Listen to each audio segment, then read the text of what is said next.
السلام عليكم ورحمة الله وبركاته.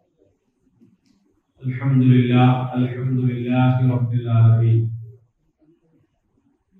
الصلاة والسلام على رسول الأمين وعلى آله وصحبه أجمعين. إن أريد إلا الإصلاح ما استطعت وما توفيقي إلا بالله عليه توكلت وإليه أنيب. رب اشرح لي صدري ويسر لي أمري واحلل عقدة من لساني يفقهوا قولي. أعوذ بالله من الشيطان الرجيم. في الدنيا والآخرة ويسألونك عن اليتامى قل إصلاح لهم خير وإن تخالفوهم فإخوانكم والله يعلم المفسد من المصلح ولو شاء الله لأعنتكم إن الله عزيز حكيم. ولا تنكحوا المشركات حتى يؤمنن ولأمة مؤمنة خير من مشركة ولو أعجبتكم. ولا تنكحوا المشركين حتى يؤمنوا ولعبد مؤمن خير من مشرك ولو أعجبكم. أولئك يدعون إلى النار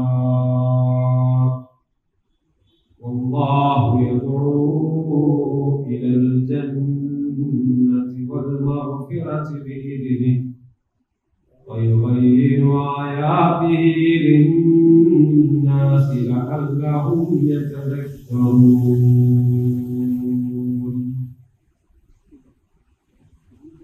സൂറത്തുൽ ബഖറ 219 വരെയുള്ള ആയത്തുകളാണ് ഇതിനകം നമ്മൾ മനസ്സിലാക്കിയത്. 220, 221 ആയത്തുകളാണ് ഇപ്പോൾ ഉപയോഗിച്ചത്. 219 ആയത്തിൽ അവസാനിച്ചത് كذلك يبين الله لكم الآيات لعلكم تتفكرون. كذلك അപ്രകാരം يبين الله لكم അല്ലാഹു നിങ്ങൾക്ക് വിധികൾ വിവരിച്ചു തരുന്നു നിങ്ങൾ ചിന്തിക്കുന്നവരാകാൻ എന്ന് പറഞ്ഞുകൊണ്ടാണ് അല്ലേ?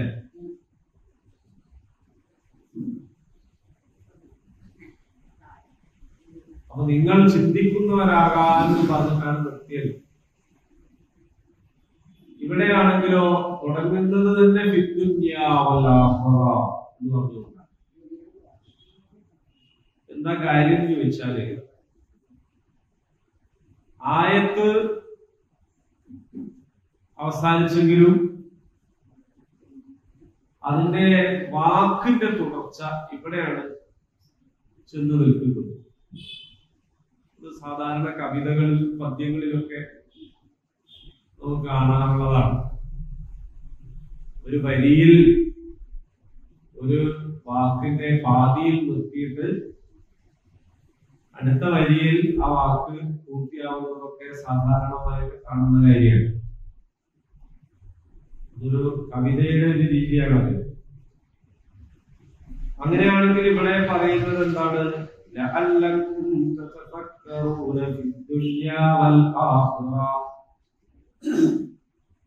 നിങ്ങൾ ഇഹലോകത്തെ പറ്റിയും പരലോകത്തെ പറ്റിയും ചിന്തിക്കുന്നവരാകുന്നതിന് വേണ്ടി അല്ലാഹു നിങ്ങൾക്ക് വ്യക്തമായ തെളിവുകൾ വിവരിച്ചു തരുന്നു എന്നാണ്. നമ്മൾ കഴിഞ്ഞ കഴിഞ്ഞ ആഴ്ച തന്നെ പറഞ്ഞിട്ടുണ്ടായിരുന്നു, അള്ളാഹു നമുക്ക് നൽകിയിട്ടുള്ള ഒരു വലിയ ശേഷിയാണ്, നമ്മൾ ഉപയോഗിക്കാത്ത അല്ലെങ്കിൽ വളരെ കുറച്ചു മാത്രം ഉപയോഗിക്കുന്ന ഒരു കഴിവാണ് ചിന്താശേഷി എന്ന് പറയുന്നത്. ചിന്തിക്കാനുള്ള കഴിവിനെ നമ്മൾ വളരെ കുറച്ചേ ഉപയോഗിക്കുന്നുള്ളൂ. നമ്മുടെ ദൈനംദിന കാര്യങ്ങളിലാണ് നമ്മുടെ ചിന്തയെ മുഴുവനായി താഴ്ചപ്പെട്ടുള്ളത്. ഇന്നിപ്പോ എന്താണ് നമ്മുടെ പരിപാടി? ഉച്ചക്ക് എന്താ കറി വെക്കുക? അല്ലെ? ചിന്തിക്കുന്ന കാര്യങ്ങളാണ്.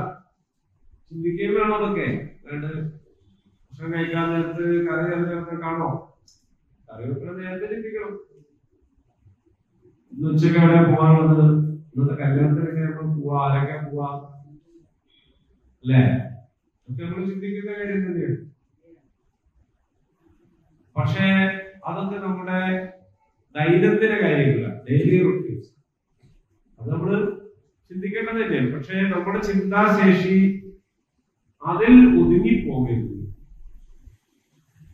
ഒരാൾ പത്രം വായിക്കുന്നു, എല്ലാ ദിവസവും പത്രം വായിക്കുന്നു, വേറൊരാൾ പത്രം വായിക്കുന്നു, രണ്ടു കൂട്ടരും വായിക്കുന്നത് പത്രം തന്നെയാണ്. പക്ഷെ ഒരാൾ വായിക്കുന്നത് ചരമക്കോളം മാത്രമാണ് നോക്കുക. എല്ലാ ദിവസവും നിറഞ്ഞിരിക്കുന്ന ഒരു കോളാണ് ചരമക്കോളം. അതിൽ കെട്ടിത്തൂങ്ങി മരിച്ചു, വെള്ളത്തിൽ വീണ് മരിച്ചു, ശ്വാസം മുട്ടി മരിച്ചു, കൊല്ലപ്പെട്ടവരെ കാണപ്പെട്ടു, അല്ലെ? പ്രതികാരം വീട്ടി എന്ന് പറയുന്നു. പീഡന കേസിന്റെ പ്രതികാരമാണ് അത്രേ കൊലക്ക് പിന്നിൽ. അങ്ങനെ വായിച്ച് ഒരാൾ ആ പത്രത്തിൽ എന്തെങ്കിലും വായിച്ചിട്ട് ഓ എന്തൊക്കെയാ നാട്ടിൽ നടക്കുന്നത്, ഒരു ഈ മരിച്ച പരിപാടികളുണ്ടല്ലോ എന്ന് ചിന്തിക്കുകയാണെങ്കിലോ ചിന്തിക്കുക. പക്ഷെ വേറെ ആളുകൾ വായിക്കുന്നത് വിദേശ കോളമാണ്. അമേരിക്കയില് പുതിയതായിട്ടുള്ള പ്രസിഡന്റ് വന്നിട്ടുണ്ട്, അതിനനുസരിച്ച് ലോകത്ത് പല വിനിമയ മാർഗങ്ങളിൽ ഒന്നിച്ച് മാറ്റമുണ്ട്, സ്റ്റോക്ക് എക്സ്ചേഞ്ചിനായി. അങ്ങനെ കുറെ കാര്യം ഉക്രൈനിൽ നിന്ന് സംഭവിച്ചുകൊണ്ടിരിക്കുന്നു. റഷ്യ ഉക്രൈനിൽ ആരാണ്, അല്ലെ? ഇങ്ങനെ ചിന്തിക്കുക. ചില ആൾക്കാർക്ക് ലോക്കൽ പേജാണ്, അവനാന്റെ നാട്ടിൽ എന്ത് പറ്റി, ഓട്ടുപോയിലും പാർസാലിനെ പോണ വഴിക്ക് എന്താണ് സംഭവം, അല്ലെ? മോരിക്കരയിൽ എന്താണ് സംഭവം, അങ്ങനെ. ചില ആൾക്കാരെ ആൾക്ക് പറ്റി നമ്മൾ പത്രത്തിൽ വായിക്കണേ, അത് വളരെ നടപടിയുള്ള കാര്യമല്ലേ. അപ്പൊ ആരും പറഞ്ഞു കേട്ടാ ഒരു പല കാഴ്ചപ്പാടാണ്. ഈ കാഴ്ചപ്പാടുകൾക്ക് അനുസരിച്ചിട്ട് ചിന്താഗതിയിൽ മാറ്റം ഉണ്ടാവും. അപ്പോ അള്ളാഹു നമ്മളോട് ചിന്തിക്കാൻ ആവശ്യപ്പെടുന്നത് ഈ ദൈനംദിന കാര്യങ്ങളെ കുറിച്ചല്ല. അതിപ്പോ പറയാൻ തന്നെ എല്ലാവരും ചിന്തിച്ചോളൂ. ഈ ദുനിയാവിനെ കുറിച്ചും പരലോകത്തെ കുറിച്ചും. ദുനിയാവിനെ കുറിച്ച് എന്താ എത്രത്തോളം ചിന്തിക്കാൻ ഉണ്ട്? ധാരാളം ഉണ്ട് ചിന്തിക്കാൻ. ഒരാൾ ദുനിയാവിലെ ജീവിതത്തെ കുറിച്ച് ചിന്തിച്ചാല് ഒരുപാട് ചിന്തിക്കാനുണ്ട്. അപ്പൊ അയാൾക്ക് മനസ്സിലാവും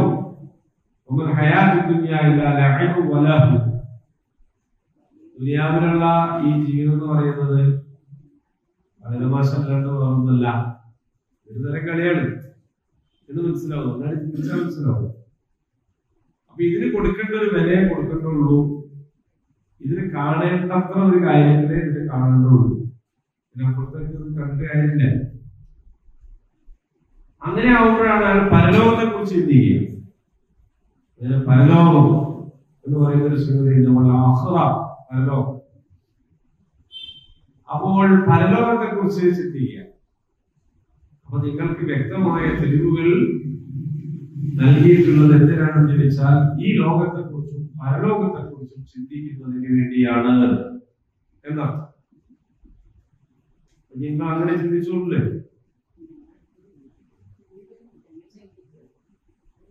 ചിന്തിച്ചിട്ടൊരു അന്തവുമില്ല, ചിന്തിക്കാഞ്ഞിട്ടൊരു കുന്തവുമില്ല എന്നുള്ളതാണ്. അങ്ങനൊന്നുമല്ല. ചിന്തിച്ചാലൊക്കെ കാര്യമുണ്ട്. നമ്മുടെ ചിന്താശേഷി ഉപയോഗപ്പെടുത്തിയാൽ നമുക്ക് കൂടുതൽ നമ്മുടെ മനസ്സ് വിശാലമാകും. ശറഫുസ്വദർ കിട്ടും. ശറഫുസ്വദർ എന്ന് പറഞ്ഞാൽ എന്താണ്? ഹൃദയ വിശാലത കിട്ടും. നമ്മൾ അല്പം മാത്രം ചിന്തിക്കുന്നതുകൊണ്ടാണ് നമ്മുടെ ഹൃദയം കുറിസായി പോകുന്നത്. നമ്മുടെ ലോകത്തുള്ള വ്യത്യസ്ത കാര്യങ്ങളും ജനങ്ങളും വ്യത്യസ്ത സംസ്കാരവും വ്യത്യസ്ത പ്രദേശങ്ങളും കണ്ടില്ലേ, ഇതെല്ലാം തരം ആൾക്കാരാണ്. നമുക്ക് ചിന്തിക്കുമ്പോൾ ഹൃദയം കൂടി വിശാലാവും. അല്ലെങ്കിൽ പിന്നെ നമ്മൾ നമ്മളുടേതായ ഒരു ചെറിയ ഡിങ്ങിയ ലോകത്ത് അങ്ങനെ കുറിസായിട്ട് കഴിയേണ്ടി വരും. സ്വഹൃസുഖം ഉണ്ടാവാനും നല്ലതാണ് ഈ ലോകത്തെയും പരലോകത്തെയും കുറിച്ചുള്ള നമ്മുടെ ചിന്ത. അവിടെ അത് നിന്നുട്ടോ. 219 ആയത്ത് അവിടെ അവസാനിച്ചു. വീണ്ടും ചോദിക്കുകയാണ്,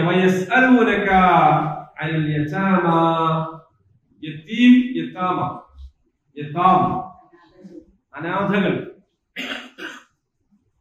അപ്പോ യസ്അലൂനക എന്ന് പറഞ്ഞാൽ അവർ നിങ്ങളോട് ചോദിക്കും. കുറെ ചോദ്യങ്ങൾ ഇവിടെ കഴിഞ്ഞു കേട്ടോ, പലതും നമ്മൾ പഠിച്ചു. ഇവിടെ വീണ്ടും അത് ആവർത്തിക്കുകയാണ്. നിന്നോട് അവർ ചോദിക്കുന്നു. എന്തിനെ കുറിച്ചാണ് ചോദിക്കുന്നത്?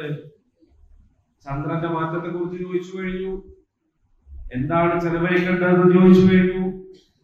കഴിഞ്ഞ ആയത്തിൽ നമ്മൾ പഠിച്ചത് മദ്യത്തെ കുറിച്ചും ചൂതിനെ കുറിച്ചും ചോദിക്കുന്നു അല്ലേ?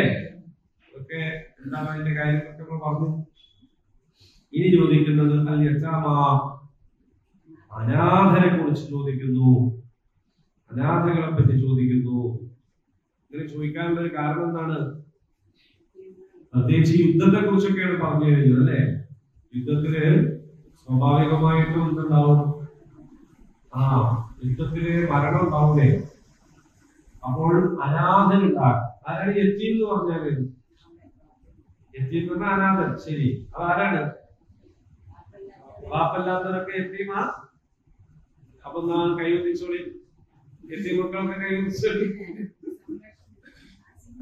വാപ്പല്ലാത്തല്ലാതെ യത്തീമാണെങ്കില് സമൂഹത്തിൽ ഭൂരിപക്ഷം ആൾക്കാർ യത്തീമായിരിക്കും. യത്തീം മക്കൾക്ക് കൊടുക്കണം, കൂലി കൊടുക്കുക. അതായത് സംരക്ഷണം ആവശ്യമുള്ള പ്രായത്തിൽ വാപ്പ മരിച്ചുപോയത്. സംരക്ഷണം ആവശ്യമുള്ള കാലത്ത് ചെറുപ്പത്തിൽ വാപ്പ മരിച്ചുപോയി, അതാണ് യത്തീം എന്ന് പറയുന്നത്. ആവൂല. കാരണം കുട്ടികളെ സംരക്ഷിക്കേണ്ട ഉത്തരവാദിത്വം ആർക്കാണ്? സംരക്ഷണ ഉത്തരവാദിത്വം പുരുഷനാണ്. അതുകൊണ്ടാണ് സംരക്ഷണമായിട്ടാണ് അതിന്റെ ബന്ധം.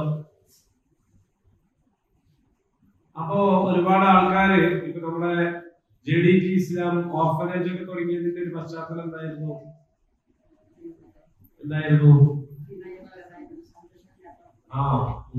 ഒരാളുടെ വീട്ടിൽ മരിച്ചു, അവിടെ യത്തീമുണ്ടാകുന്നു. വേറെ ഒരു വീട്ടിൽ ഒരാൾ മരിച്ചു, അവിടെ യത്തീമുണ്ടാകുന്നു. ഇങ്ങനെ ഒറ്റപ്പെട്ട യത്തീമുകൾ പല വീടുകളിലും ഉണ്ട്. ഇങ്ങനെയല്ല, ഇത് സ്വാതന്ത്ര്യ സമരത്തോടനുബന്ധിച്ച് ധാരാളക്കണക്കിന് ആളുകൾ മലബാറിൽ രക്തസാക്ഷികളായപ്പോ അല്ലെ, മാപ്പിള ലഹളമൊക്കെ പിന്നെ ഇവർ പേരിട്ട് കളിയാക്കി വിളിച്ചതാണ്. ശരി, മാപ്പിള ലഹള നല്ലത് നല്ല സ്വാതന്ത്ര്യ സമര പോരാട്ടമാണ്. അതിൽ ഒരുപാട് ആളുകൾ കൊല്ലപ്പെട്ടു. ഒരുപാട് കുട്ടികൾ യത്തീമുകളായി. അവരെ സംരക്ഷിക്കാൻ ഒറ്റപ്പെട്ട ഏതെങ്കിലും വീടുകളിലൊന്നും കഴിയാതെ വന്ന അത്രയും ആളുകളായി. അവരെ ഒന്നിച്ച് സംരക്ഷിക്കാൻ വേണ്ടിയിട്ട് ആരംഭിച്ചതാണ് യത്തീം ഖാന. യത്തീം ഖാന കേട്ടോ, അത് മലയാളത്തില് ഖാദ് എഴുതാൻ കഴിയാത്തതുകൊണ്ട് ഖാദ് എഴുതിയതാണ്. ഖദീജ എന്നതിന് ഖദീജ എഴുതുന്ന മാതിരിയാണ്. യത്തീം ഖാന എന്നാണ്. യത്തീം ഖാന ജംഇയ്യത്തു ദഅവത്തു തഅലീം ഇസ്ലാം ആണ് JDT ഇസ്ലാം. അപ്പൊ ആ സംവിധാനമൊക്കെ അങ്ങനെ വന്നതാണ്, യത്തീമുകളെ സംരക്ഷിക്കുക. യത്തീംഖാനകളെ കുറിച്ച് വ്യത്യസ്ത അഭിപ്രായങ്ങളൊക്കെ ഉണ്ട് കേട്ടോ. നിർവാഹമില്ലാത്തൊരു സമയത്ത് അത് തുടങ്ങിയത് ബന്ധമില്ല എന്നുള്ള കാര്യം തന്നെ സംശയമൊന്നുമില്ല. പക്ഷെ യത്തീമിനെ യഥാർത്ഥത്തിൽ സംരക്ഷിക്കേണ്ടത് ആരാണോ ഏറ്റവും അടുത്ത ബന്ധുക്കൾ, റാപ്പയോ മൂത്താപ്പയോ ഇല്ലാപ്പയോ, ഏറ്റവും അടുത്ത ആൾക്കാരാണോ അവരാണ് സംരക്ഷിക്കുന്നത്. അവർ തോളടിയാൻ പാടില്ല. അവര് അങ്ങനെയുള്ള കുട്ടികളെ പിടിച്ചിട്ട് എവിടെയെങ്കിലും കൊണ്ടേ ആക്കിയാല് അവരുടെ ഉമ്മയും നഷ്ടപ്പെടുകയാണ് ചെയ്യും. അപ്പൊ ഏതായാലും വെച്ചുപോയി, ഉമ്മാന്റെ ഒരു തണലും പരസ്യവും കിട്ടുന്നതും കൂടി ഇല്ലാണ്ടായി ചെയ്തു. അങ്ങനെ ചെയ്യരുത് എന്നാണ്. വേറെ നിർവാഹമില്ലെങ്കിൽ പിന്നെ ആവാം, അതിന് കുഴപ്പമില്ല. പക്ഷെ നിർവാഹം ഇല്ലാത്തപ്പോഴേ പറ്റും. ഈ ബഹുഭാര്യത്വത്തെ കുറിച്ച് പറയുമ്പോൾ പോലും യതീമുകളെ സംരക്ഷിക്കാൻ വേണ്ടിയിട്ടാണ് നിങ്ങൾ അവരെ വിവാഹം ചെയ്തോളൂ എന്ന് പറയുന്നത്. യതീം കുട്ടികളുള്ള ഉമ്മ അല്ലെ, ഭർത്താവ് ഏതോ കാരണത്താൽ യുദ്ധത്തിലോ അപകടത്തിലോ ഒക്കെ മരിച്ചു. അപ്പൊ ഇവള് വിധവയായി, ഇവളുടെ കുട്ടികൾ അനാഥരായി. അവരെ സംരക്ഷിക്കാൻ ഏറ്റവും പറ്റും അവള് വിവാഹം ചെയ്താൽ. പക്ഷെ നമ്മളെ പുനർവിവാഹ പരിസരത്ത് കൊടുക്കേണ്ടത് എന്താ ചെയ്യാ? കുട്ടികളുടെ ബാധ്യത ഏൽക്കേണ്ടതില്ല. പുനർവിവാഹം ഇതിനെതിരെ ബാധ്യത ഏൽക്കേണ്ടതില്ല. ബാധ്യത ഏൽക്കാനാണ് അങ്ങനെ പറഞ്ഞത്. നമ്മളെ മനസ്സിൽ തന്നെ ബാധ്യത ഏൽക്കേണ്ടതില്ല. ഇതെന്താ? നമ്മളെല്ലാ കാര്യത്തിനെയും തലമുത്തനാണ് മനസ്സിലാക്കുക എന്നതിന്റെ ഒരു വേണം.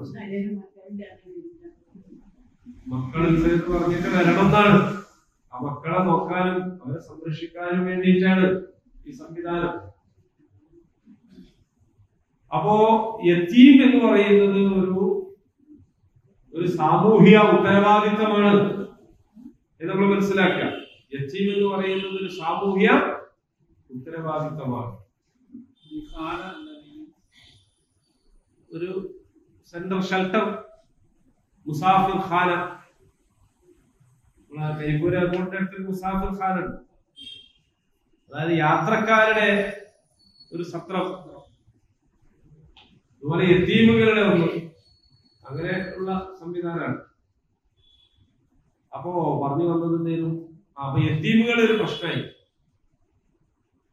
അപ്പോ ഇസ്ലാമികമായ വിധിയുണ്ട്, അല്ല തഖറബുമാലൽ യതീം, നിങ്ങൾ യതീമിന്റെ മുതലിന്റെ അടുത്ത് അടുക്കൽ ചെയ്യാൻ പാടില്ല. അത് ഗൗരവമാണ്. യതീമിന്റെ മുതലായിട്ട് നിങ്ങൾ എന്ത് ചെയ്യരുത്? അടുക്കരുത്. അടുക്കരുത് എന്ന് പറഞ്ഞാൽ സൂക്ഷ്മതയില്ലാതെ കൈകാര്യം ചെയ്യരുത് എന്നാണ്. അടുക്കരുത് തീരെ അടുക്കരുത് എന്നല്ല, അടുക്കാൻ പാടില്ലാത്ത വിധം അടുക്കരുത് എന്നാണ്.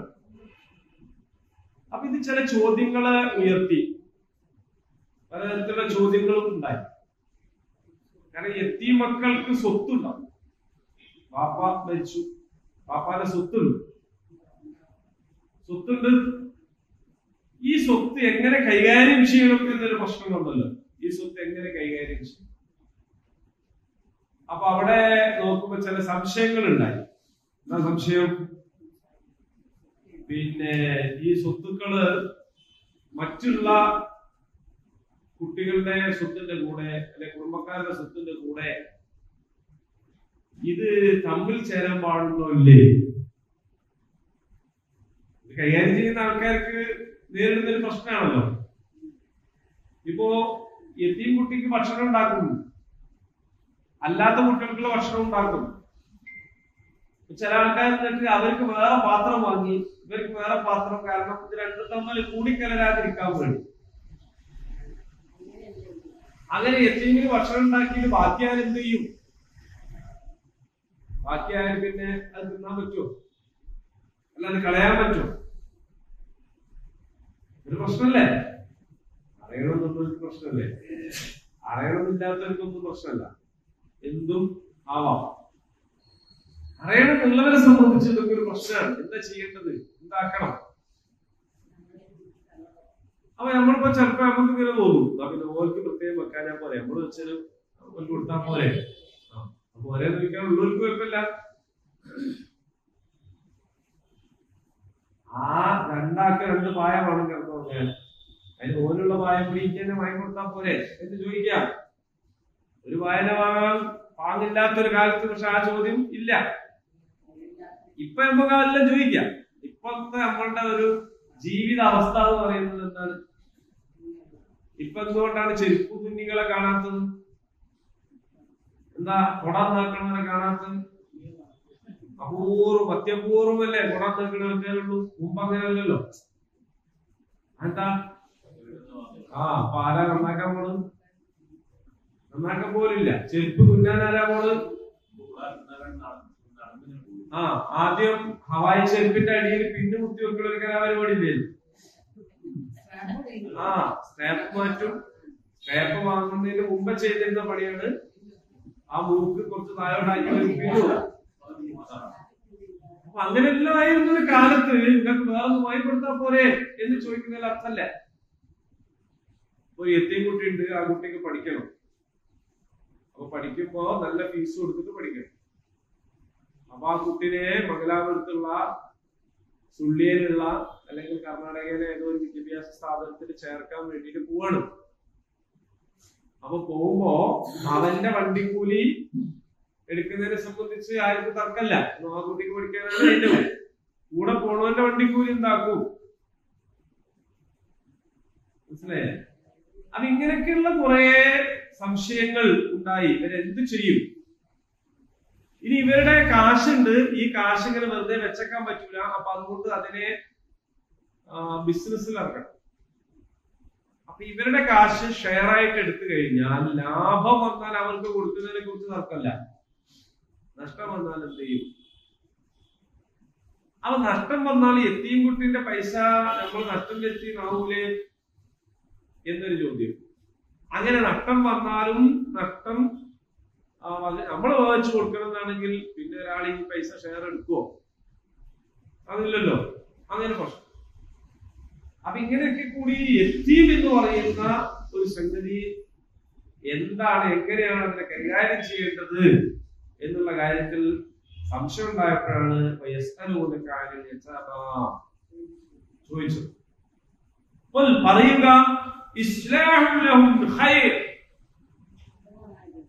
നന്മ ഉണ്ടാകുന്നതാണ് അവർക്ക് നല്ലത്. അവർക്ക് ഉത്തമമായത് എന്താണ്? അവർക്ക് നന്മ വരുത്തുന്നതെല്ലാം നല്ലതാണ്. അപ്പൊ നിങ്ങൾക്ക് അവരോട് അപ്പൊ ഇങ്ങനെ ചെയ്യണമെന്നൊക്കെ ഓരോന്ന് പറയുന്നതിന് പകരം അതിന്റെ അസിന് പഠിപ്പിക്കുകയാണ്. അവരോട് ഗുണകാംക്ഷ ഉണ്ടാവുകയാണ് വേണ്ടത്. അവർക്ക് നന്മ വരുത്തുകയാണ് വേണ്ടത്.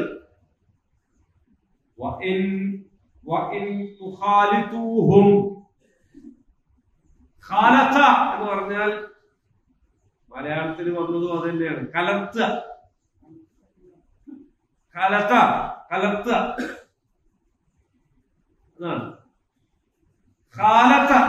കലർത്തി. നിങ്ങൾ അതിൽ കലർത്തിയാൽ, നിങ്ങൾ എന്താണ് കൂടിക്കലർന്ന് ജീവിക്കുകയാണെങ്കിൽ അവർ നിങ്ങളുടെ സഹോദരന്മാർ തന്നെയാണ്. അവർ നിങ്ങൾ എന്ത് ചെയ്തോളൂ? നിങ്ങൾ കൂടിക്കലർന്ന് ജീവിച്ചോളൂ, അതിന് കുഴപ്പമൊന്നുമില്ല. അപ്പൊ ആ കുട്ടിക്ക് ഒരു ഉഴുന്നുവട വാങ്ങിയാല് ആ ഉഴുന്നുവടയൊന്നും എന്ത് ചെയ്യാ? നിങ്ങളോ അങ്ങോട്ടും ഇങ്ങോട്ടൊക്കെ എന്ത് കുഴപ്പമുള്ള കാര്യമല്ല. നിങ്ങൾ ആകപ്പാടെ അവർക്ക് വേറെ പാത്രം, നിങ്ങൾക്ക് വേറെ പാത്രം, അങ്ങനെ നിൽക്കണ്ട. നിങ്ങൾ ഒന്നിച്ചു കഴിഞ്ഞോളൂ.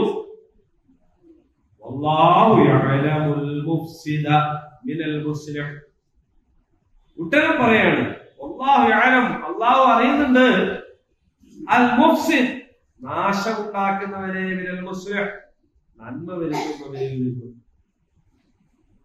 എന്ന് വിചാരിച്ച് ആ പേരിൽ ഇങ്ങനെ എല്ലാ ദിവസവും വൈകുന്നേരം ഓന്റെ കണക്കിൽ നിങ്ങൾ ഇതുപോലെ കഴിക്കാൻ വെക്കണണ്ട. മനസ്സിലായോ? ആരാണ് ഫസാദ് ഉണ്ടാക്കുന്നത്, ആരാണ് നന്മ ഉണ്ടാക്കുന്നത് എന്നൊക്കെ ആർക്കറിയാം? അള്ളാഹ്ക്കറിയാം. അപ്പൊ സാമ്പത്തിക സൂക്ഷ്മതയുടെ ഏക മാർഗം, ഏക വഴി അള്ളായിട്ടുള്ള കണക്ഷൻ ആണ്. മനസ്സിലായില്ല? മറ്റുള്ള എല്ലാ കാര്യങ്ങളും താൽക്കാലികമാണ്. ഈ മറിമായത്തില് പോയ സത്യശീലന് കൈക്കൂലി കൊടുക്കാൻ പോകണം. അപ്പോ സത്യശീലൻ പറയുന്നുണ്ട്, വേണ്ട എടുക്ക്, എന്താ വെച്ച്. അപ്പൊ പോയാലുണ്ടോ, അതൊന്നും ഒരു പ്രശ്നമില്ല, നിങ്ങളതാണ് വാങ്ങി വെച്ചാലേ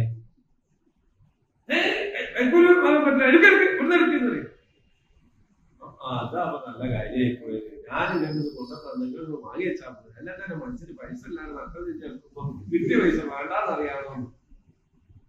അപ്പൊ സത്യശീലൻ എല്ലാം പറയുന്നുണ്ടോ, CCTV ക്യാമറ അവിടെ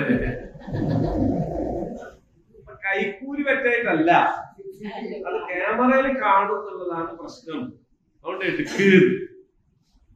അപ്പോ പോയിട്ട് കാര്യം മനസ്സിലായിട്ട് വേഗം എടുത്ത് ഇത് പുറത്ത് ഓഫീസ് ടൈം കഴിഞ്ഞിട്ട് സത്യശീലം പുറത്തിരുമ്പോ പുറത്ത് തന്നെ കാത്തിട്ട് ഇത്രയായിട്ട് നിങ്ങൾ പോയില്ലേ? ഇല്ല, ഞാൻ ഇങ്ങൾക്ക് ഒരു സാധനം തരാൻ വേണ്ടി നിൽക്കുകയാണ്. എന്താ ഇത്? കുറച്ച് ചെറുപയറാണ്. അങ്ങനെയാണ് എനിക്ക് ചെറുപയർ ഇതിനകത്ത് അതുണ്ട്. ഏത് എത്ര ഉണ്ട്? 1000 രൂപ ഉണ്ട്. അപ്പൊ ചെറുപയറിന്റെ പാക്കറ്റ് വാങ്ങി അതിന്റെ അകത്ത് 3000 രൂപ വെച്ചിട്ട് ചെറുപയറിന്റെ പാക്കറ്റ് ഇങ്ങനെ കൊടുക്കുകയാണ്. ചെറുപയറിന്റെ അടിക്ക് നല്ലതല്ലേ? അത് നല്ലത് തന്നെയാണ്, ഇത് വാങ്ങുകയാണ്. അപ്പൊ സത്യശീലന്റെ പ്രശ്നം എന്താണ് ശരിക്കും? അപ്പൊ ആരെങ്കിലും കാണാനില്ലെങ്കിലോ? കാണാനില്ലെങ്കിൽ റെഡിയാണ്. അപ്പൊ ഇവിടെയാണ് പാലിൽ വെള്ളം ചേർത്ത പെൺകുട്ടിയുടെ, വെള്ളം ചേർക്കാത്ത പെൺകുട്ടിയുടെ, ചേർത്തതല്ല. അപ്പൊ ഉമർ കാണൂലേ? ഉമർ കാണൂലെങ്കിലോ അല്ല കാണൂലേ? അപ്പോ ഒരു മനുഷ്യന്റെ സാമ്പത്തിക വിശുദ്ധിയുടെ യഥാർത്ഥ കാവൽ എന്താണ്? അള്ളാഹുവാണ് കാവൽ. അള്ളാഹുമായിട്ടുള്ള ബന്ധമാണ് ഇതിനൊക്കെ നിങ്ങൾക്ക് എന്ത് ചെയ്യാൻ പറ്റുള്ളൂ? കൃത്യതയിലെത്താൻ പറ്റുള്ളൂ. മറ്റൊരു നിങ്ങൾക്ക് പല ന്യായവും പറഞ്ഞിട്ട് യതീമക്കളും നിങ്ങൾക്ക് എടുക്കാൻ കഴിയും. അവിടെ നിങ്ങൾ കൂടിക്കലർന്ന് നിങ്ങൾ സഹോദരന്മാരെന്നുള്ള ജീവിച്ചോളൂ. അവരുടെ പൈസ കച്ചവടത്തിന് എടുത്തിട്ട് അതിനുള്ള ലാഭം അവർക്ക് കൊടുക്കാൻ. നഷ്ടമാണെങ്കിൽ അവരൊരു ഷെയർ ഹോൾഡർ ആയിട്ട് തന്നെ നിങ്ങൾ കാണേണ്ടതുള്ളൂ. നഷ്ടവും ആണെങ്കിൽ നഷ്ടവും ഉണ്ടാവും, അത് സ്വാഭാവികമാണ്. പക്ഷേ നഷ്ടം മുഴുവൻ അവർക്ക്, ലാഭം മുഴുവൻ നിങ്ങൾക്ക്, അല്ലെങ്കിൽ അത് മുതലാക്കിയിട്ട് നിങ്ങൾ വേറെ നിലക്ക്, ഇത് എന്താണ്? ഫസാദാണ്. അതുകൊണ്ട് വല്ലാഹു യഅലമുൽ മുഫ്സിദ്, അല്ലാഹു തആല എന്ത് ചെയ്യുന്നുണ്ട്? ഫസാദ് ഉണ്ടാക്കുന്നവരെ അല്ലാഹുവിന് അറിയാം. നന്മ വരുത്തുന്നത് ആരാണ് എന്നതിനെ കുറിച്ച് പറയാം. വലൗ ശാ അല്ലാഹു, അല്ലാഹു ഉദ്ദേശിക്കുകയാണെങ്കിൽ ലഅനതകും, അവൻ നിങ്ങളെ പ്രയാസപ്പെടുത്തുമായിരുന്നു. ഇന്നല്ലാഹ അലീമുൻ ഹകീം, അല്ലാഹു പ്രതാപവാനും ബുദ്ധിമാനുമാണ്. അപ്പൊ അള്ളാഹ് വേണമെങ്കിൽ നിങ്ങളോട് പറയായിരുന്നു, ഓരത് വേറെ നിങ്ങളത് വേറെ, ഓരോ പാത്രം വേറെ വെക്കണം, നിങ്ങളുടെ പാത്രം വേറെ വെക്കണം. നിങ്ങളുടേതും അവരുടേതും കൂട്ടിക്കലർത്താൻ പാടില്ല. ഈ ഹാലിത്ത് ഉണ്ടാവരുത്, കലത്ത എന്ന് പറയുന്ന സംഗതി ഉണ്ടാവരുത് എന്നൊക്കെ അള്ളാഹുങ്ങളോട് പറഞ്ഞിരുന്നെങ്കിൽ നിങ്ങൾ അത് ചെയ്യേണ്ടി വരുമായിരുന്നു. അത് ചെയ്യേണ്ടി വരുമായിരുന്നെങ്കിൽ നിങ്ങൾ എന്താകുമായിരുന്നു? പ്രയാസപ്പെടുക. അള്ളാഹു നിങ്ങൾക്ക് പ്രയാസം ഉദ്ദേശിച്ചിട്ടില്ല. നമുക്ക് ചെയ്യാൻ പറ്റാത്ത ഒരു പണി ഒന്നും നമ്മളോട് കൽപ്പിച്ചിട്ടില്ല. നമ്മുടെ സഹോദര മതങ്ങളിലൊക്കെയുള്ള ആളുകൾ പലപ്പോഴും മതവിധികളെ ലംഘിക്കാൻ നിർബന്ധിതരാണ്. എന്തുകൊണ്ടാണെന്നറിയോ? പാലിക്കാൻ പറ്റാത്ത നിയമങ്ങളാവുമ്പോ ലംഘിക്കാൻ നിർബന്ധിതരാവും. നമുക്ക് അങ്ങനെയില്ല. നമുക്ക് സന്യാസമില്ല, ബ്രഹ്മചര്യമില്ല. മനുഷ്യന് കഴിയാത്ത പണിയൊന്നും അല്ല നമ്മളോട് എന്താക്കിയിട്ടില്ല, കൽപ്പിച്ചിട്ടില്ല. നമുക്കിപ്പോ ഒരു ത്യാഗം എന്നൊക്കെ പറയാൻ മാക്സിമം പോയാലും ഒരു നോമ്പ് എടുക്കലാണ് അല്ലേ? അതന്നെ നിങ്ങള് അത്താഴം കഴിക്കാൻ നേരം പോകണം, നോമ്പ് തുറക്കാൻ നേരത്തെ തുറക്കണം എന്നൊക്കെ പറഞ്ഞിട്ട് പരമാവധി അതിനെ ലഘുവാക്കി, എളുപ്പമാക്കി. യാത്ര പോവാണെങ്കിൽ നോമ്പ് തുറക്കണ്ട, പിന്നെ വെച്ചാൽ മതി, സൗകര്യമുള്ളപ്പോ എന്നൊക്കെ പറഞ്ഞിട്ട് ഇങ്ങനെയൊക്കെ ലഘുവാക്കി. എല്ലാ കാര്യങ്ങളെയും എളുപ്പമാക്കി. ഹജ്ജിന്റെ കാര്യമാണ് പിന്നെ ത്യാഗമുള്ളത്. പക്ഷെ ഹജ്ജിന്റെ കാര്യത്തിൽ വളരെ ആശ്വാസം തന്നു. അതിനിടയിൽ ഇനി കച്ചവടം ചെയ്യാൻ വരെ പറ്റുന്നതാണ്. യാത്രയില് ചുരുക്കി നിസ്കരിച്ചോളാൻ പറഞ്ഞു, ഇങ്ങനെ നിൽക്കാൻ കഴിയാത്തവർ ഇരിക്കാൻ പറഞ്ഞു, അല്ലെ? എന്തെല്ലാം കാര്യം. ട്രെയിനിലൊക്കെ പോവാണെങ്കിൽ നിങ്ങൾ ദിശ നോക്കി ഇവരെ നോക്കി ആരും ബുദ്ധിമുട്ടാവുന്നു വേണ്ട, അവിടെ നിങ്ങൾക്ക് ഏത് സ്ഥലത്തും. ഇങ്ങനെയൊക്കെ എല്ലാ നിലക്കും നിങ്ങൾക്ക് എളുപ്പം. ആകെ ഒരു ഖുർആനാണ് ഇത്. പല വേദ ഭാഷകളും പഠിച്ചെടുക്കാൻ കഴിയാത്ത ഭാഷകളാണ്. പക്ഷെ ഖുർആൻ അങ്ങനെയല്ല.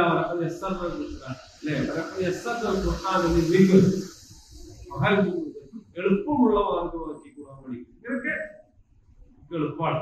അതുകൊണ്ട് അള്ളാഹു വിചാരിച്ചിരുന്നെങ്കിൽ നമ്മളെ പ്രയാസപ്പെടുത്തിയിരുന്നു. പക്ഷേ നിശ്ചയമായും അള്ളാഹു അസീസാണ്. അസീസ് എന്ന് പറഞ്ഞാൽ എന്താണ്? കാര്യം തീരുമാനിക്കാനും ആ തീരുമാനം നടപ്പിലാക്കാനും കഴിയുന്നവരാണ്. നമുക്ക് കാര്യങ്ങൾ തീരുമാനിക്കാൻ ചിലപ്പോൾ കഴിയും, നടപ്പിലാക്കണമെങ്കിൽ നമുക്ക് എല്ലാവരെയും സഹകരണം ആവശ്യമാണ്. ആരും സഹകരിക്കാതിരുന്നാൽ നിയമം പോലും നടപ്പിലാക്കാൻ കഴിയില്ല. ഭരണാധികാരിക്കൊന്നും കഴിയില്ല. അള്ളാഹ്ക്ക് ആരുടെ സഹായം ഇല്ലാതെ തന്നെ തീരുമാനമൊക്കെ നടപ്പിലാക്കാൻ കഴിയും. അതാണ് അസീസ്, ഹകീം, യുക്തിമാനാണ്. ഏറ്റവും നല്ല ഹിക്മത്ത്, ഏറ്റവും നല്ല യുക്തി ഉള്ളവൻ അല്ലാഹുവാണ്. എന്ന് 21-ാമത്തെ ആയത്ത്, വലാ തൻകിഹൂ, നിങ്ങൾ കല്യാണം കഴിക്കരുത്. അവിടെ നിർത്തിപ്പോയാൽ എന്താക്കൂ? അപ്പൊ അവിടെ നിർത്തുന്നില്ല. ആയത്ത് അവിടെ തീർന്നുണ്ടോ? ഇല്ല. വലാ തൻകിഹൂ, നിങ്ങൾ വിവാഹം ചെയ്യരുത് അൽ മുശ്രികാത്ത്, ബഹുദൈവ വിശ്വാസിനികളെ നിങ്ങൾ വിവാഹം ചെയ്യരുത്. ഹത്താ യുഅ്മിന്ന, അവർ വിശ്വസിക്കുന്നത് വരെ. അവർ വിശ്വസിച്ചാൽ ആവാം. അപ്പൊ ഇതൊരു വംശീയവാദമല്ല. വംശീയതയാണെങ്കിൽ അങ്ങനെ ഒരു ചാൻസ് ഇല്ല. പട്ടികജാതി വിഭാഗത്തിൽപ്പെട്ടവരെ നിങ്ങൾ കല്യാണം കഴിക്കരുത് എന്ന് പറയും പോലെ അല്ലത്. കാരണം പട്ടികജാതി എന്തെങ്കിലും അവർക്ക് മാറാൻ കഴിയോ? പട്ടിക വർഗത്തിൽ നിന്ന് മാറാൻ കഴിയോ? ഈഴവ സ്ത്രീ ആയിട്ടല്ലാതെ ഏതെങ്കിലും കാലത്ത് മാറാൻ പറ്റോ?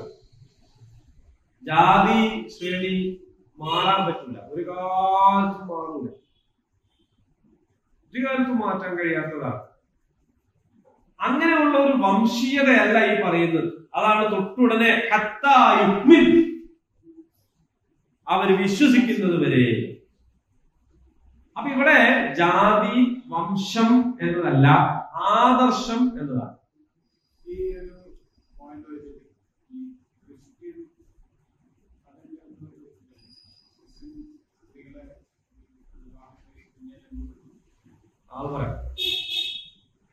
നിങ്ങൾ ബഹുദൈവ വിശ്വാസിനികളെ വിവാഹം ചെയ്യരുത്.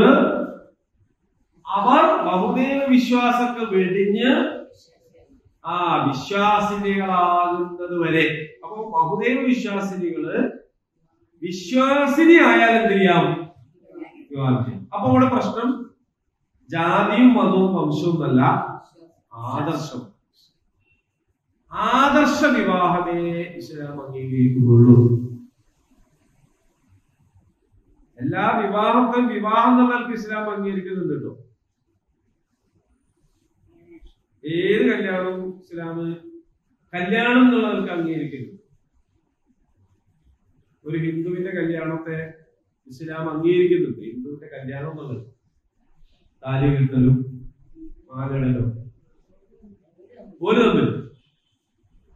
പക്ഷെ അവർ തമ്മിലുള്ള വിവാഹത്തെ വിവാഹമായിട്ട് അംഗീകരിക്കാതിരിക്കുന്നില്ല ഇസ്ലാം. അത് വിവാഹമായിട്ട് അംഗീകരിക്കുന്നു, ആദരിക്കുന്നു, അതിനെ മാനിക്കുന്നു.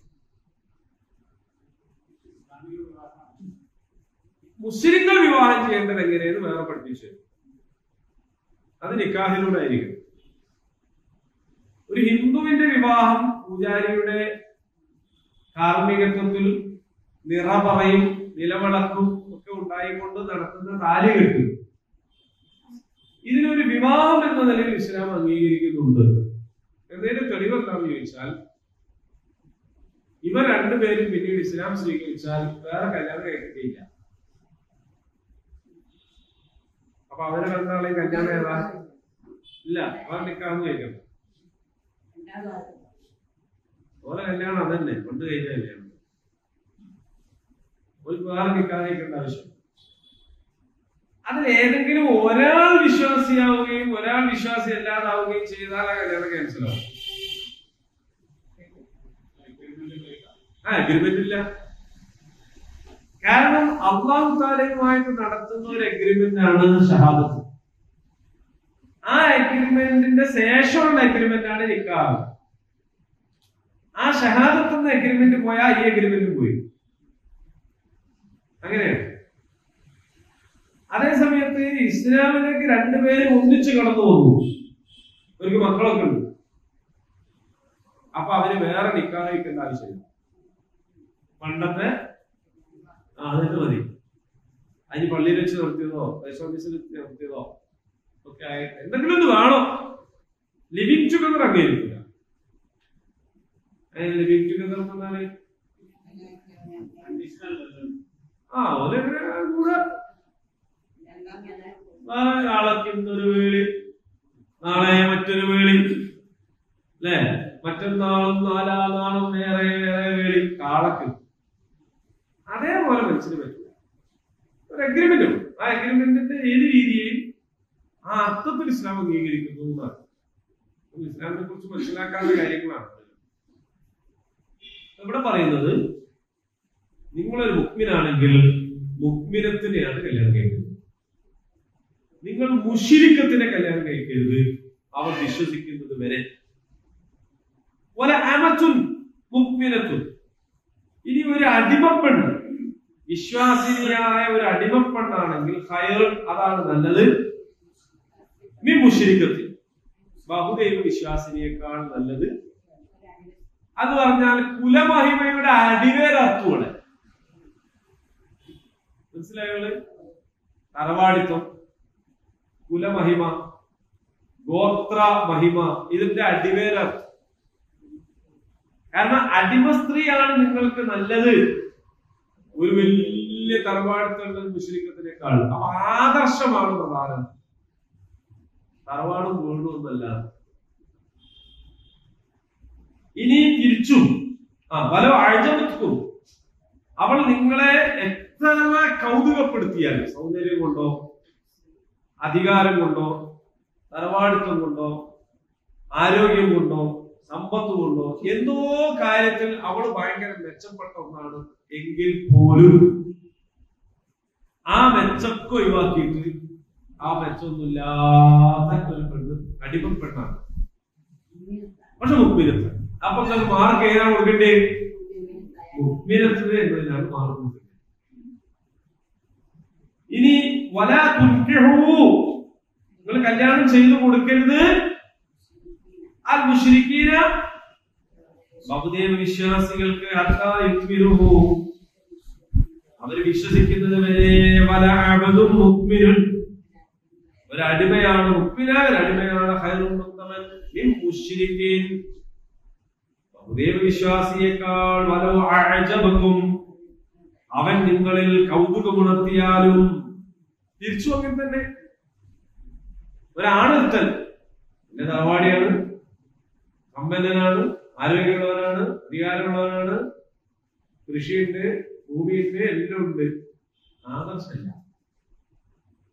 എന്നാൽ ഇതൊന്നുമില്ലാത്തൊരുത്തിന് ആദർശമുണ്ട്. നിങ്ങള് ഖൈർ ഏതാണ്? ആദർശം.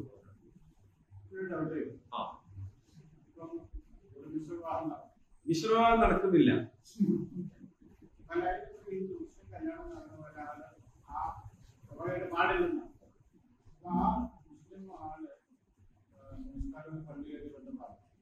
അതാ ഞാൻ പറഞ്ഞത്, മിശ്രവിവാഹം നടക്കുന്നില്ല. മിശ്രവിവാഹം നടക്കണമെങ്കിൽ എന്ത് വേണം? രണ്ട് ആദർശത്തിൽ വിശ്വസിക്കുന്നവർ തമ്മിൽ കല്യാണം നടക്കണ്ടേ? അങ്ങനെ നടക്കുന്നില്ലല്ലോ.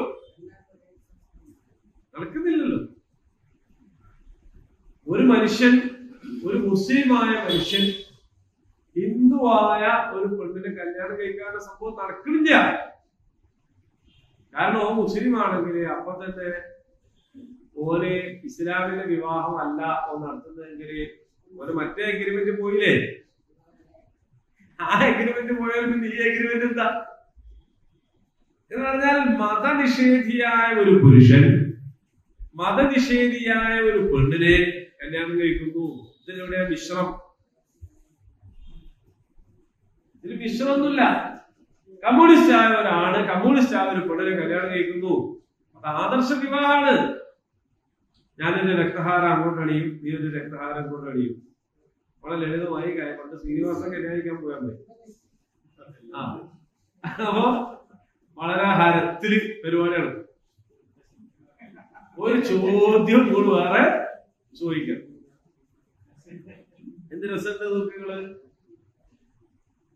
അത് യഥാർത്ഥത്തിൽ മിശ്രമല്ലല്ലോ. അവിടെ എന്ത് മിശ്രമുള്ളത്? നിങ്ങൾ മതത്തെയും ഇസ്ലാമിനെയും ഒക്കെ ഒരു ജാതിയായിട്ട് കാണുന്നത് കൊണ്ടാണ് ഈ പ്രശ്നം ഉണ്ടായത്.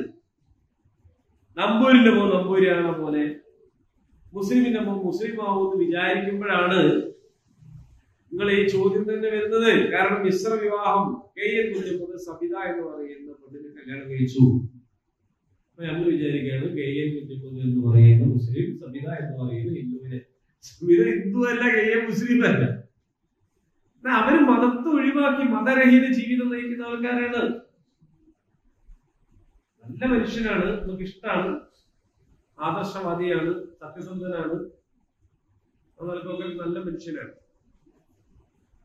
ഒരു ഭൗതികമായ സംഗതികളും ഇല്ലാതെ ജീവിക്കുന്ന ഒരാളാണ്. അതുകൊണ്ട് തന്നെ നഷ്ടമാണ്. പക്ഷെ അതേ സമയത്ത് അദ്ദേഹം മതരഹിത ജീവിതം നയിക്കുന്ന ഒരാൾ, മതരഹിത ജീവിതം നയിക്കുന്ന വേറെ ആളെ കല്യാണം കഴിക്കുന്നതിൽ അതെങ്ങനെ മിശ്രമാവുന്നത്? അത് ആദർശ വിവാഹമാണ്. നിങ്ങളും ആദർശ വിവാഹം നടത്തണമെന്നാണ് അള്ളാഹു പറയുന്നത്. അള്ളാഹു വേറെ ജാതീയതയും വംശീയതയും ഒന്നും പറഞ്ഞിട്ടില്ല. ഇല്ലെങ്കിൽ നിങ്ങളുടെ ജീവിതം എന്തായി പോവും? ഒരേ വീട്ടിൽ ഒരു കമ്മ്യൂണിസ്റ്റും കോൺഗ്രസും കല്യാണം കഴിച്ചാൽ തന്നെയുള്ള അവസ്ഥ എന്തായിരിക്കും? ഓളൊരു സഖാവാണ്, ബാലസംഘത്തിലൂടെ വളർന്ന് പിന്നെ എന്താണ് DYFIയിലൂടെ SFIയിലൂടെ DYFIയിലൂടെ ഒക്കെ വന്ന് ഒരു നല്ല ധീര സഖാവായ ഒരു പെണ്ണ്. അവനൊരു ഗാന്ധിയനാണ്, രഘുവധരാചാരം പാടുന്ന ഒരു സാഹിബ്. ഇവർ രണ്ടാളും കൂടി കല്യാണം കഴിച്ചാല് ഓളതായ പ്രവർത്തനമായിട്ട് മുന്നോട്ട് പോകുമ്പോൾ ഓരോന്നതായ പ്രവർത്തനമായിട്ട് മുന്നോട്ട് പോകുന്നതിന്റെ ഇടയിൽ ആ വീട്ടിൽ നിന്ന് നടക്കുക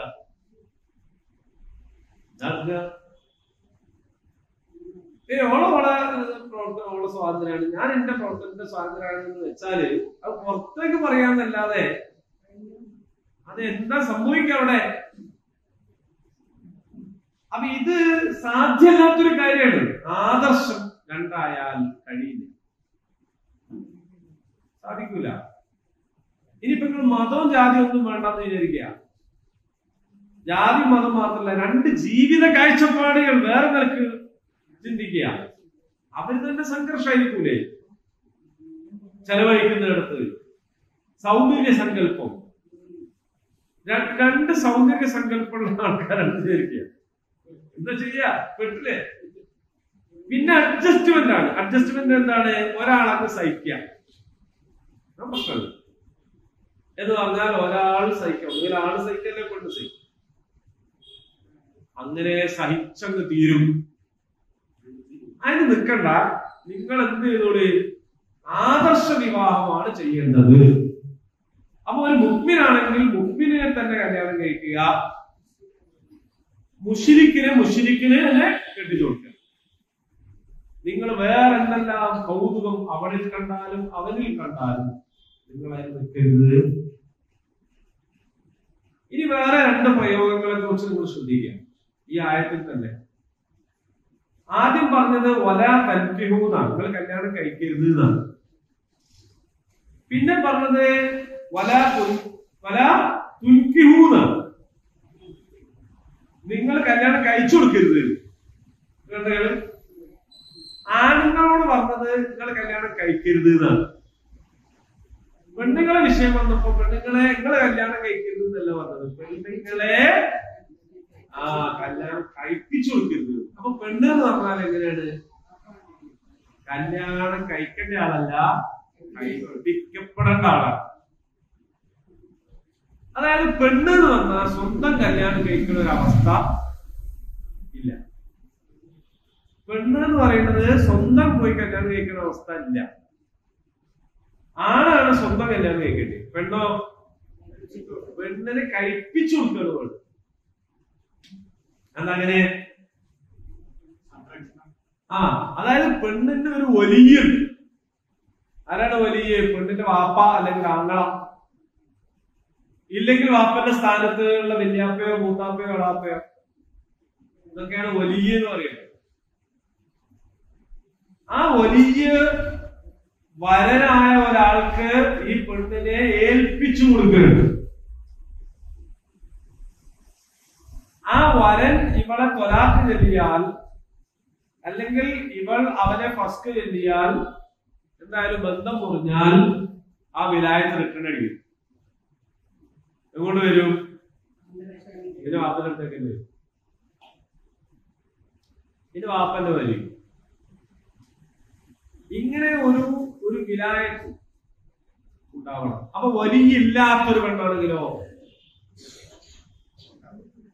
അങ്ങനെ ഉണ്ടാവും.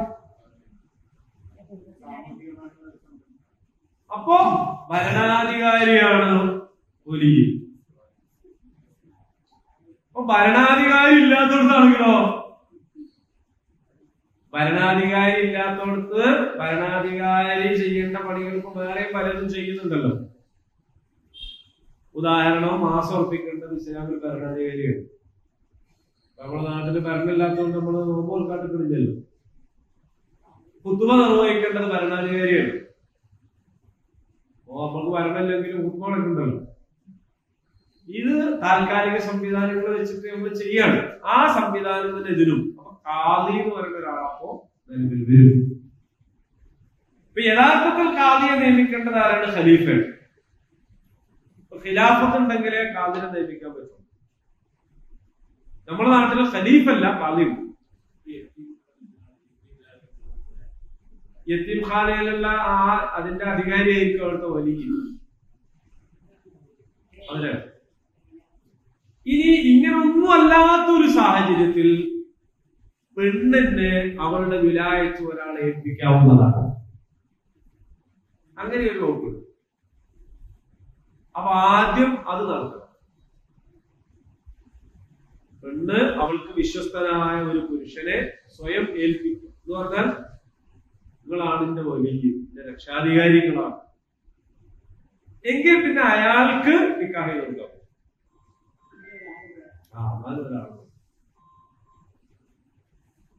അപ്പോൾ പുരുഷൻ അങ്ങനല്ല. പുരുഷൻ എന്തുകൊണ്ടാണ് ഇതെന്ന് ചോദിച്ചാൽ അള്ളാഹു തആല അതിനൊക്കെ അതിൻ്റെതായ ഒരുപാട് ന്യായങ്ങൾ കണ്ടിട്ടുണ്ടതാണ്. അള്ളാഹു ഹക്കീമാണെന്ന് പറഞ്ഞത്. പെണ്ണ് പെണ്ണാണ്, ആണാണാണ്. പെണ്ണിനെ പോലെ ആണിനോ ആണിനെ പോലെ പെണ്ണിനോ ആവാൻ കഴിയില്ല. ആവാൻ മെനക്കെടരുത്. കഴിയില്ല. ഇവിടെ എന്താ അങ്ങനെയെന്ന് വെച്ചാൽ അടുത്ത ആയത്തിൽ പറയുന്നത് ആർത്തവത്തെ കുറിച്ചാണ്.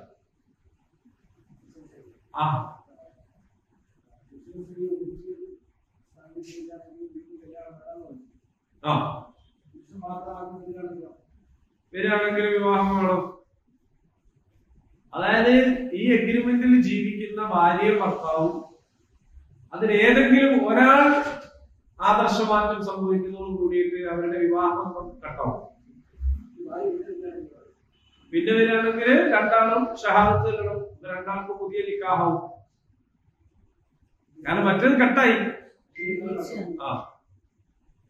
കാരണം ഒരാൾ മാറുന്നതോട് കൂടിയിട്ട് അവരുടെ വിവാഹബന്ധം പോയി. പിന്നെ ഓർക്ക് തമ്മിൽ കാണാനും തൊടാനും എടുക്കാനും പാടും. അങ്ങനെയാണ്. ഇവിടെ നേരത്തെ പറഞ്ഞതുപോലെ സാമുദായിക പ്രേമ വിവാഹത്തിന് ശേഷം വിസ്മയകരമായ മാറ്റങ്ങൾ സംഭവിച്ചു വെക്കണം.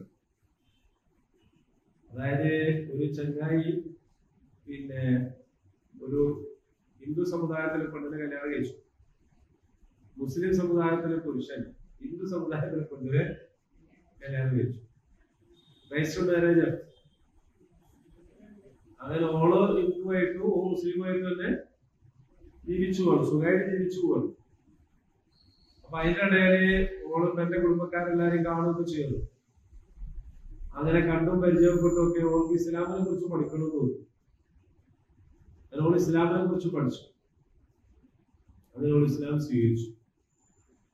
രണ്ടാമത്തെ പ്രശ്നത്തിന് ഓരോ വേണ്ടാതെ. കാരണം ഓരോ ഇസ്ലാമല്ല. ഇസ്ലാമല്ല. ഒരു ഇങ്ങനെ മൃഗങ്ങളെ പോലെ ജീവിക്കുന്നത് ഇസ്ലാമല്ല. ഒന്നെങ്കിലോ ഇസ്ലാം സ്വീകരിക്കണം, അല്ല എന്റെ വിവാഹം. അപ്പൊ ഇവൻ ചോദിക്കാണ്, ഞാൻ ജന്മനാണല്ല മുസ്ലിം അല്ല, ഇതിപ്പോ എന്നോട് പുതിയ പഠിപ്പിച്ച ഇസ്ലാം ഈ പ്രാക്ടീസ് ചെയ്യുന്ന ഇസ്ലാമല്ല, ഇങ്ങനല്ല ഇസ്ലാം. അവസാനം ഇവന് എന്താ വേണ്ടി വന്നു? ഓ പുതിയതായിട്ട് ഞാൻ ഒന്ന് മുതൽ ഇങ്ങനെ ആവാന്ന് പറഞ്ഞിട്ട് ഓ പിന്നെ വാറണ്ടി വന്നു. കാരണം നേരത്തെ ഓള് കണ്ടിരുന്നത് എന്താണ്? എല്ലാരും കാണുന്ന പോലെ ഓ മുസ്ലിം ഓളിൽ വന്ന് ഓള് വിചാരിച്ചു. ഓള് ശരിക്കും ഇസ്ലാം പഠിച്ചു നോക്കുമ്പോൾ മനസ്സിലായി ഇപ്പൊ മുസ്ലിം അല്ലാന്ന്. എന്നിട്ട് ഓൾ ആദ്യം മുസ്ലിം ആവുകയും പിന്നെ ഇവര് മുസ്ലിം ആവുകയും ചെയ്തു.